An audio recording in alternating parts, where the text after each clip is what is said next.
Bíblia, pastora, pastor, é só o começo, viu, mulher? Do grande avivamento que Deus vai estabelecer sobre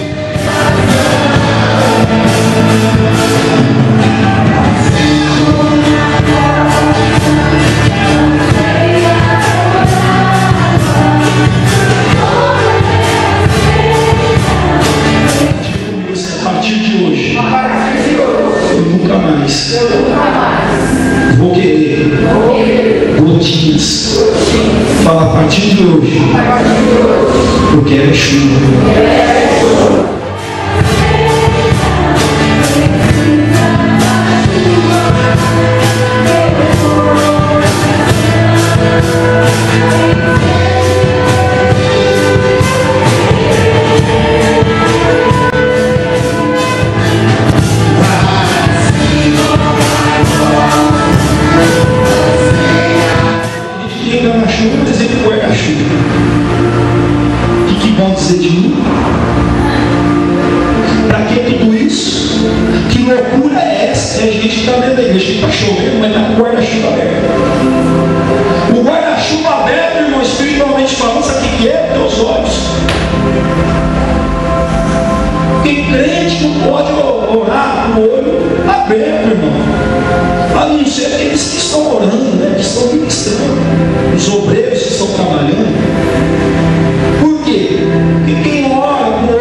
Eu te convido, coloque teu guarda-chuva no armário, deixa tua capa de chuva no armário, veio para a casa de Deus, vem preparado para se molhar, porque o Senhor diz para você, igreja, este avivamento que Deus quer estabelecer nas vossas vidas, nesse ministério, ele só vai ir para frente se vocês tirarem o guarda-chuva e a capa de lado e deixar assim.